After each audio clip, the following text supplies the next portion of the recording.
Do you think the VAR in the EPL is doing its job properly?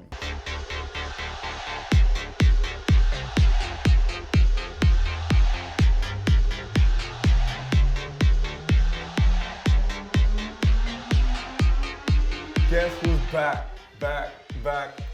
again? Who? Tell us back to the game. Yes, guess who's back? Tell us back. Shopsy held down the fourth with Dial last episode when I wasn't around, unfortunately.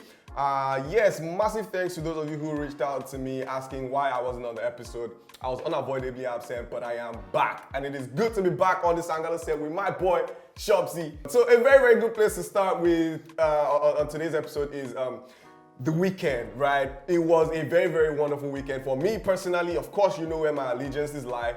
Manchester United did the business against Arsenal. 3-1. Arsenal faced their biggest test of the season so far and they fumbled the bag massively. They played well, but at the end of the day, it is the results that count. Antony had a wonderful debut. Let's pick it out one after the other. What did you make about Arsenal's result at the end of the game? So the result, I guess this is something that I figured might be an issue with Arsenal. Their fixtures have been kind to them, and like you said, this was the first big test, and it's a shame, but they failed the first big test. And it's actually unfortunate because I think they played very well. And seeing that performance, I've seen, over these first 6 games of the season, I've seen great things from Arsenal. And I respect the project Arteta is doing. Like, they played well. Like, there were sustained periods where Arsenal dominated the ball and had United camped in their own half. And that's rare. I haven't seen that from Arsenal in the last 2 years. And this is a pattern I'm seeing in consecutive games. And I'm impressed to see it. But yeah, like you said, they failed, man. And this is why Arsenal are not going to be at the top of the Premier League to the end, because they failed against Manchester United. This will probably happen against Chelsea, can happen against Tottenham, City, it's Arsenal. Yeah, definitely. It's clear for all to see. The brand of football that Arteta is instilling at Arsenal Football Club at the moment is amazing. It's interesting to watch. They played Manchester United. They even looked, up until the first goal that Manchester United scored, they looked like the side to go on and do something big in the game. Unfortunately, they had that goal ruled out. We'll talk about that later. But yes, Arsenal are playing quite well. I just hope, I don't hope really and truly, but as a neutral, I hope that they can find a way to play better against big teams, right? I feel like the inexperience in the squad might be the reason why they will drop points against the bigger sides. But against the smaller sides, they've showed over the past 5 games, this is the 6th game that was played yesterday. Over the past 5 games, they showed that they can put smaller teams to bed. They can score goals, and the squad seems like... And that was the problem that they had recently, struggling with matches that they should win. Like, anybody could rock up at Arsenal and upset them, but now they look like the sides that they're better than, they will dominate them and get results. Yeah, and that's something to be proud of. Definitely. A big kudos to Bukayo Saka. He played his He was magnificent. He terrorized. He showed me last year something about the Premier League. Right. Okay, now you need to buff up to see how Saka has gotten bigger, stronger since he met it. But last year, he needs to make those steps too, or you might not be around there. Yeah, definitely. Moving on from Arsenal, let's talk about Manchester United now, the actual winners on the day. One of the biggest winners in the Manchester United squad was Antony, £82 million signing from Ajax Amsterdam. And the boy came on, started the game, and of course, Ten Hag has too much confidence in the guy. He put him on straight and started the game, and he bagged a debut goal. Yeah, that was impressive. In Old Trafford. You couldn't have dreamt of a better start to life at Manchester United. So yeah, Antony, a good start, very big goal, the first goal. And around that period, Arsenal, it was against the run of play, so it was a goal that Manchester United really needed. And if he's going to be worth the money they paid for him, these are the type of things you're going to have to keep doing in the big games. So yeah, basically Manchester United are back. They started cheating again. Arsenal robbed for the first goal. The great Manchester United doing what they do. Overall, the weekend, what did you make of Liverpool's result? What did you make of Manchester City's results? The Liverpool results, so we drew again. Against Everton, We drew again against Everton, Merseyside derby. I think it was, we played better than them. Pickford played it blind. I had about 8 saves. We hit their post 3 times over the course of the game. decent game, a derby, so you know form goes out the window if they rise to the occasion. Everton fighting for their lives, and they really came with that grit, which is impressive to see for Frank Lampard. He's going to keep his job. They're going to have to keep coming to games with such grit. The problems with Liverpool are still quite clear. The midfield issues, but there are some positives. Darwin Núñez came back, and he looked all right. He almost scored. Diogo Jota got about 20 minutes. Arthur was on the bench. Thiago is back in training. So, yeah, we might turn the corner, hopefully. Yeah. And we're not, like, we're 6 points off top, 5 points behind City. It's not too late. Yeah, definitely not too late. And Manchester City dropping exactly, which actually makes me dropping points quite annoying because City drop points as well. Exactly. But at least Liverpool should have close the gap. But at least I'm grateful that the gap didn't get bigger between City because at this moment that's still the team I'm looking at. Definitely. Moving on from that, let's talk about FPL. How did your teams perform over the weekend? Interestingly, one player that both Shopsy and myself have stuck with, Marcus Rashford, he bagged the highest number of points in this FPL weekend, 18 points. He scored 2 goals, he had 1 assist, 3 bonus points, played 90 minutes. It was a dream game for Rashford. As in, it was a dream game in terms of the output, but in terms of performance, like most of the game, he was anonymous. I had a few friends that were at Old Trafford, and apparently all the fans are turning on Rashford. Every time he touched the ball, they were annoyed. But he stepped up when it mattered. The assist was a great assist for Antony, yes, and 2 very well taken goals. So there's a lot to be happy about for Marcus Rashford. United need attackers, and if you can get confidence again, that's perfect. Yeah, and that's something that we said to you on our FPL picks, that this is a player that you might want to put in your team, considering the fact that he is a midfielder and he's expected, to help with goals. And he was cheap up until I think his price reduced for a bit, and then now it's back up because he's had a very good weekend. But it's probably still about 7 million max, so it's still something to consider if yes, definitely. Around 6.5 right now, 6.6 thereabouts. So that's definitely something that you might want to look at. His confidence, I've seen his confidence grow game after game this season. He's not playing very well yet, but his confidence is there. And the output is there. He got the assist. He has another assist against, I think the central assist was him in the previous game. He's producing, and that's what you want for your 4 players. Yeah, definitely. But overall, with your FPL, how was it looking? I think I had a pretty good week. I didn't captain Salah for one of the first times. I captained Haaland, and that paid off. I took Harry Kane out for Haaland, and Haaland scored the only goal against Arsenal Gail. So that was key for me. Took out Trent Alexander-Arnold, cost 7.5 million. If you're not keeping clean sheets, I mean, come on, that money can be used better off. For my FPL, there are 2 players that I'm looking, actually 3 players I'm looking at, 3 strikers at the moment. And the first is Alexander Mitrovic. He scored 6 goals this season? He scored against another really good goal. He looks like he's a striker that has he's fully come of age this time around in the Premier League. He's strong, he's lost some weight, so he's leaner, quicker, faster, stronger, and he's bagging. So yeah, look at Mitrovic for sure. And the 2 other strikers I think you should look at. One is Antony, who scored a hat-trick. Definitely. That must be the highest point scorer now. No, he wasn't the highest point scorer because Rashford is a midfielder and he scored 2 goals. So yeah, Antony, points between both of them. Look at Antony. He's a big centre forward. He gets assists and he scored. He's a penalty taker as well, which is always good to have. And he's also taking free kicks now. He scored a beautiful free kick. So he's going to score from set pieces. He's going to score from open play. And at 7 million, he's definitely someone you should look at. 7.2 million actually. Definitely a bargain. And yeah, that's the player that I wanted to point out as well. I had Antony in my squad, and it was a very good attacking this thing for me. He bagged 17 points. That was big for me, and I wasn't expecting it. If I was, I probably would have captained him instead of Haaland, and Haaland scored just 1. Yeah, Haaland was captained by like 5 million. Like the numbers were crazy. What's interesting is the fact that before this game, lots of managers sold Tony out. And then after bagging his hat-trick, he went on Twitter. I'm sure they can, you can find that on your screen right now. He went on Twitter and he said, "All you FPL managers, how you like me now?" Yeah, so he also posted one other thing, and they didn't believe in me. God did. Yeah, so this performance came from his heart. And yeah, Tony's a striker I really like, and it's great to see. Another striker that might be a sneaky pick, as we're giving you guys gems right now, is I'm sure you saw what he can do against Liverpool. Alexander Isak, that is a top player. Yes, he put the ball in the back of the net twice against Liverpool. 2 great finishes. The second goal that was ruled out for offside was just a fraction offside. He sat 2 Liverpool defenders on the floor and then hung it in Alisson's top corner. This is a striker you should look at. And if Newcastle's fixtures are kind, pick him up. The boy is a baller. 7 million. He had a very, very good Euros campaign. Yep, exactly. He had a very good Euros campaign. He played well in the Nations League as well, and in the Champions League too, because he played in the Champions League.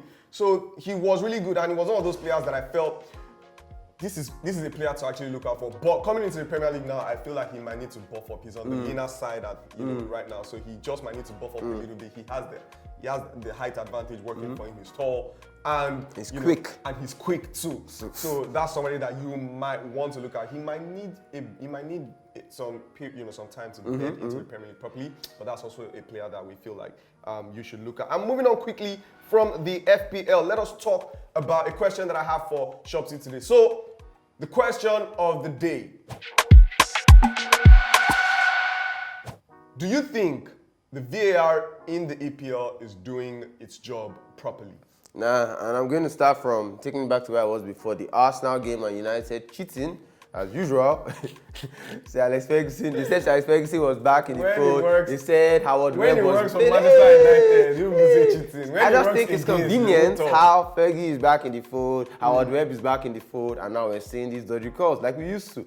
But let me get to what I'm saying. That my problem in VAR is, I feel like it's being used wrongly. VAR came into the game to correct clear and obvious mistakes. And now it's not correcting clear and obvious mistakes again. It's just refereeing the game a second time. Yes. So the referee was right there in the United match, was right there when Odegaard tackled Eriksen. Yes. He didn't think it was a foul, and he let the play go on. So let the referee do his job. If you don't think it's a foul, you don't think it's a foul. If not, let's just have VARs and no referees on the pitch, and let us have a robot making decisions. But yeah, if the referee says it can go on, it's obviously not a clear and obvious debate.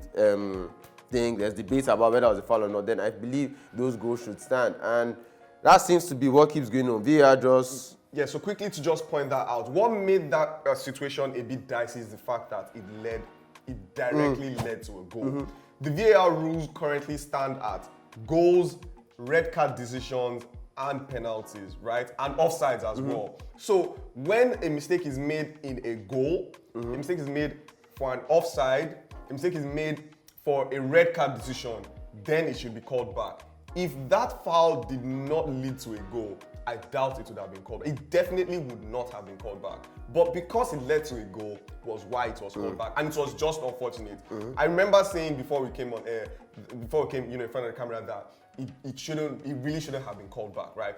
And yes, so that was a dubious decision, and I feel like because it was a foul. It was a foul, right? But it was that kind of foul that you can let go. Yeah, and Eriksen turned into Eriksen didn't know it was coming. So Eriksen opened his body up to the pitch. Odegaard came, and then because he's a good player, he reacted quickly enough that he could get the first touch on the ball. Yes. And yes, it wasn't obvious. Like it looks like did Eriksen overrun the ball? Did he go down too easily? So to call it back, that's just you're taking the power away from the referees, and you're doing their job for them. And so that's my problem with VAR and the Premier League right now. And we saw a few other goals ruled out as a result. A beautiful goal for Brighton and Hove Albion, which could have been a goal of the season contender, was ruled out because a player was offside. And it's just funny. And then also in the Chelsea and Newcastle game as well, another goal was Mendy sold, but when he realized he sold, he now stayed on the floor and the ref bought it. So yeah, refereeing in the Premier League is the worst. Like there's a reason why you don't see English referees at the big international tournament. There's a reason why when you watch Champions League matches, you're not seeing all these English. That's exactly where I was going to, and I feel like the issue with VAR in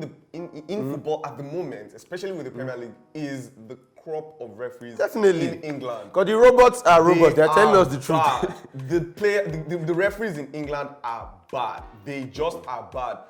VAR is currently being deployed in La Liga, in Ligue 1, even in the Portuguese league. All the top five leagues are using VAR at the moment, but we do not have this amount of controversies every weekend. This weekend alone, we had no less than 5 dubious decisions with the VAR that led to goals, that led to teams missing out on points. And these things are very costly. There was a problem that happened to, Aston Villa had a goal ruled out. They should have beaten Man City. They could have beaten Man City. Coutinho scored a very good goal that was ruled out for something in the build-up, and they could have beaten Man City. Like a referee decision on one day can decide the season. True. So I feel like the PGM will, of course, have come out to say that the decision, the Chelsea versus Newcastle decision, was a wrong call, and they've come out to say that apologize, but that's like That might even be worse. Don't even apologize, man. Just stick to your guns. The PGMOL needs to, and of course, I remember as well. A story came out over the weekend that the Premier League have decided to be involved in vetting the referees that the PGMOL submit to the Premier League. So that might be a good step, a step in the right direction, because of course these referees need to be checked properly. But moving on from that very quickly, the EPL is basically turning into the Super League. Right before our very eyes. It is the Super League at this point. The best managers come here. The best players come here. So I was looking at the stats on the net spends for the league so far. The Premier League reached a whopping 1.9 billion. The second closest league is 647 million. If you combine all the other top four leagues, it's just about the same amount as the Premier League. And it's actually quite crazy because you have clubs like Nottingham Forest outspending Real Madrid and Barcelona. Spending Bayern Munich as well. It's a joke right now. England is where the money is at in football, and I don't see that slowing down because the Premier League is it's the best league in the world. Yeah, definitely. Talking about it's just and it's interesting. It makes the league interesting. I mean, these people could not blow West Ham away. Tottenham could not blow Fulham. Fulham, they just came from the Championship. They couldn't blow Fulham away. They won 2-1, but Fulham were in that game and they really meant business. It's interesting to see, but it's something that financial fair play, I feel, should get involved needs to get involved with and just slow down that that process. But of course, something that I believe is that it is not sustainable. There will come a time when there will not be as much cash to spend, in the Premier League. I mean, we say that, but like, the TV deals are just going to keep going up, and that's where the money, it's the Premier League. People are not going to stop watching the Premier League. Yeah, I don't know if this is going to slow down. I think actually what's going to happen is the Premier League is going to get stronger, and you're going to see. So like now that Newcastle first, they haven't started signing yet. Newcastle will shake up the market in 2-3 years. You're going to see some of the best players on the market move to Newcastle, and that's going to have a trickle-down effect when the best players are all in the same league. So let's say Haaland is there, if Mbappe somehow gets moved there, you want to go and play in the Premier League at this point, and the Premier League clubs are probably going to do best in the Champions League, and so on and so forth. Yeah, that's interesting to see, but let's see how it pans out in the coming years. And in other news still, Brendan Rodgers at Leicester City just might be sacked before the end of the week.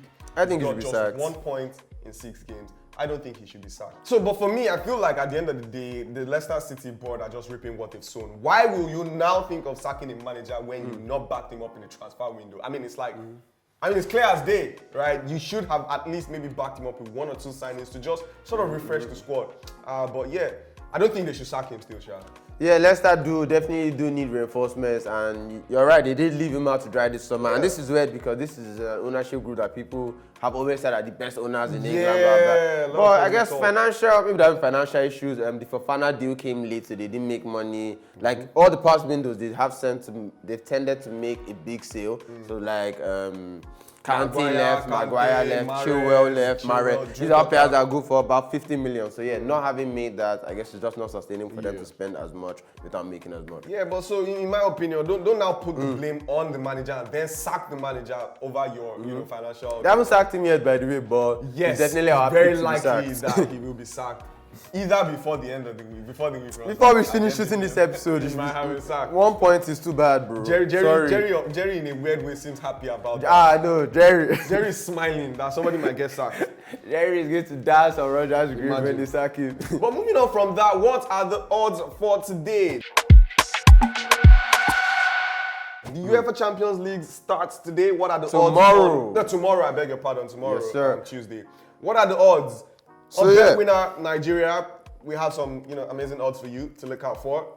So obviously the first few games of the Champions League start Tuesday and Wednesday. There are lots of games, but we have a few games that we're keeping our eyes on. The big games. So first of all, Tuesday, very, very big game. Serie A Giants versus Ligue 1 Giants. PSG versus Juventus. Yeah, these are two very big sides. This is probably arguably the biggest fixture of the round, and you can get the odds are quite interesting on this. Our good people at BetWinner are definitely backing PSG to pick up the W. And you can get them at a 1.37 odds. Meanwhile, Juventus at a whole 8.7 odds, which I think is quite decent. Juventus are a decent side, and PSG we know how they behave in the Champions League sometimes. They can go funny. So it's definitely something to look at there. And then another massive game, Wednesday's fixture, it's a big one as well. Inter Milan versus Bayern Munich, champions of Germany looking to regain as in, if you speak to anybody at Bayern Munich, head the players talk, they won the Champions League again. Facts. And this is how to start that off. You can get Bayern to win there away from home at 1.8 odds, which are decent odds for a team away from home. And you can get Inter to win at 3.94. So yeah, it's a lot more competitive than the first game, but our bet with our friends seem to think so. You can bet on those two games there. Another game that's pretty interesting is Napoli versus Liverpool. These two sides have met a couple times in Champions League recently. Liverpool are away from home, and given their form, I think Napoli can get to Liverpool. So you can get Napoli to win at 3.72 odds and Liverpool to win at 1.9. So to be fair, that's almost about 2 points. That's about 2, so you can almost double your returns if you bet on Liverpool as well. So that's a good game to bet on either side. These are all big games. My own personal P, as in no financial advice, I think there are lots of over 1.5 to over 2.5s, and both teams to score in these fixtures. So yeah, consider that. I would suggest, the over 1.5. I mean, personally, then let me say suggest. I would most likely go for the, over 1.5s in most of those games. And something that really caught my eye before we wrap things up, Diogo Costa. I'm wondering how Chelsea fans feel about this. Diogo Costa might be playing in the Premier League this season. He's going to do a trial with Wolverhampton Wanderers. He's had an anterior cruciate ligament injury, and they're going to have a trial because, of course, Wolves are lacking in the strikers department. They signed a player, I think, just before deadline, Sasa Kalajic, and unfortunately, he's played the first game this past weekend, and he got injured right at halftime, and he had to be taken out. So they definitely do need a striker. If Diogo Costa can come in and fill that spot, it will be very good for them. Diogo Costa has a very interesting signing because as of the time Costa came to the Premier League, he looked about 37 years old. And he still looks so, but Costa may or may not be 42 years old. And Wolves, I guess, like you said, they need a goal scorer. Jimenez, he hasn't really hit those heights that he previously was before the injury. So he tries sometimes. They have a couple of young players in the ranks. So if they can I don't think Costa is still, like we saw him at Atletico a few years ago. So I don't think he's going to perform at that level. But yeah, Wolves definitely do need somebody. Yeah, definitely. And let's leave that out to you guys in the comment section. Let us know what you think. Will Diogo Costa be a hit if he does come and play in the Premier League again with Wolverhampton Wanderers? It was an amazing episode. Like I said, it was amazing to be back on set of Sangalo. Thank you guys for rocking with us. Peace. Safe. Catch us next time.